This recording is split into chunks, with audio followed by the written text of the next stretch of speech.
everything was done to try to learn how to become a better basketball player. Everything. And so when you have that point of view, then literally the world becomes your library to help you to become better at your craft. So because you know what you want, the world's giving you exactly the information you need to become better at it. Because you know what you're looking for.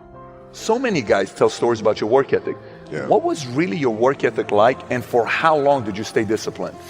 Well, I mean, every day. I mean, since, for 20 years. I mean, it was an everyday process, and trying to figure out strengths and weaknesses. For example, jumping ability. Man, my vertical was a 40, it wasn't a 46 or a 45.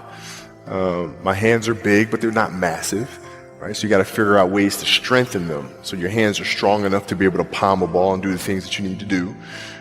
Quickness, I was quick, but not insanely quick. I was fast, but not ridiculously fast, right? So I had to rely on skill a lot more. I had to rely on angles a lot more. I had to study the game a lot more. And but I enjoyed it though. So like from the time I can remember when I started watching the game, I studied the game, and it just never changed.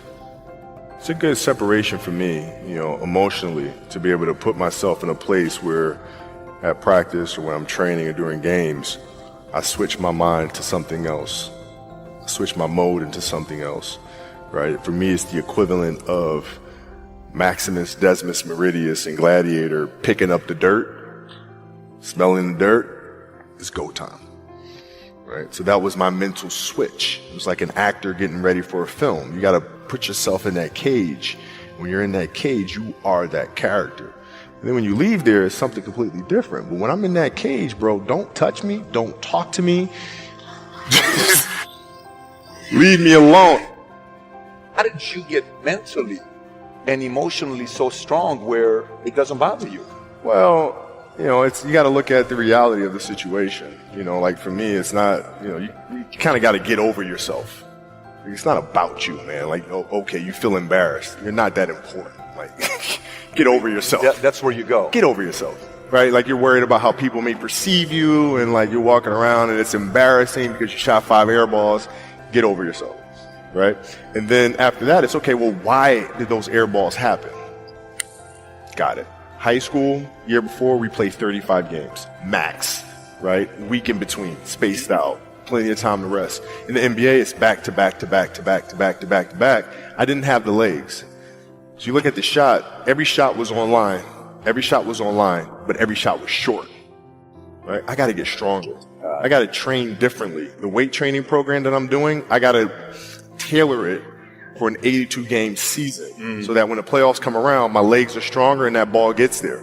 So I look at it with rationale and say, okay, well, the reason why I shot air balls is because my legs aren't there. I go, well, next year they'll be there. That was it. Done. Were there some names that you looked at and says, these 3 guys are as crazy as I am? At the time, I deal with what I've referred to as Goat Mountain. I went to Goat Mountain and I talked to Magic, Michael, Bird, Hakeem Olajuwon, Jerry West, Oscar Robertson, Bill Russell. So I would talk to them. What did you do? What were your experiences? Michael in particular, he's become my big brother. He's been my big brother since I first came in the league. And what was that process like? So I went to them and started understanding the ins and outs of the game. And how they approach things and their level of detail and obsessiveness, and that's what I did. The players that had that passion but weren't willing to commit their entire lives to doing that, right? It's a choice, right? You have other things. You have family. You have all these other things that you have to do.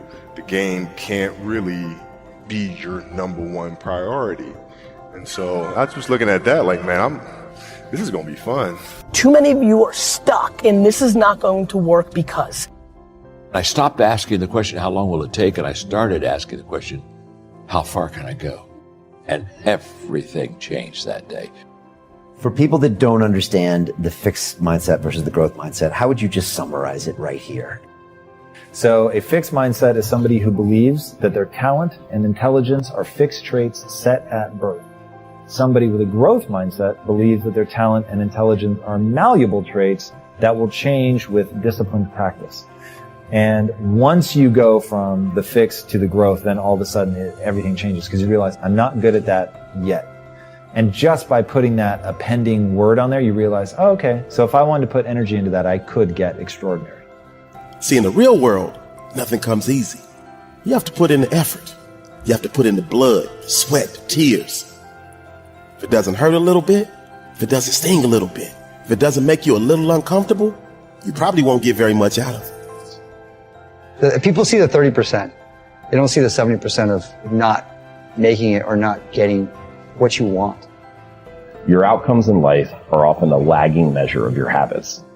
We think the thing that needs to change is the bank account or the test score or the number on the scale, but actually the thing that needs to change are the habits that precede those outcomes. But I changed from a goal mindset to a growth mindset. I switched my mind to something else, switch my mode into something else, right? For me, it's the equivalent of Maximus Decimus Meridius in Gladiator picking up the dirt, smelling the dirt. It's go time. You got to put yourself in that cage. When you're in that cage, you are that character. So everything I saw, whether it was TV shows, whether it was books I read, people I talked to, everything was done to try to learn how to become better. Everything. And so when you have that point of view, then literally the world becomes your library to help you to become better at your craft. You're either moving forward or standing still. The choice is yours. Decide. In life, you have two situations. You are either born with too much because your parents are rich and they got you, or you're born with too little. And both are strengths and weaknesses. Your mindset decides it. My freshman year, I don't play a lick. And before I knew it, I lost my mindset again. I began to recalibrate. You know, everybody doesn't play in the NBA. I'll graduate in 4 years. You know what? I just go get a good job. It's okay. It's okay. And the end of my freshman year, my daddy called me on the phone. He asked me a question. He said, son, you're not playing. Why not? Politics, Dad. It's political. My father asked me a question. He says, how did your coach get paid, son? I said, Dad, he gets paid to win. He says, okay, son, if your coach gets paid to win, won't he play the players to give him the best chance to win? He said, son, you got recruited. You took all your visits. You chose Minnesota. You took your time and you chose Minnesota. You told me that you're going to turn that program around. You told me you're going to graduate in 4 years. You told me you're going to make more money in business than you did in sports. One of the core values of our training and development called family was accountability. That was the core value of that training and development organization called the Bond Family, accountability. He said, so go back and do what you said you're going to do. My father reminded me of what I said I was going to do. I went back to my coach's office. I said, Coach, what do I need to do to play in the NBA? He looked confused. This is what I told him. I'm going to become somebody different. What do I need to do to play in the NBA? I'm taking this thing to the next level. We're about to rise up. So for you to be passionate, your logic and your emotions need to be intertwined. See, some of you guys have the intellect and some of you guys have the passion, but you have to have both to be successful in this business.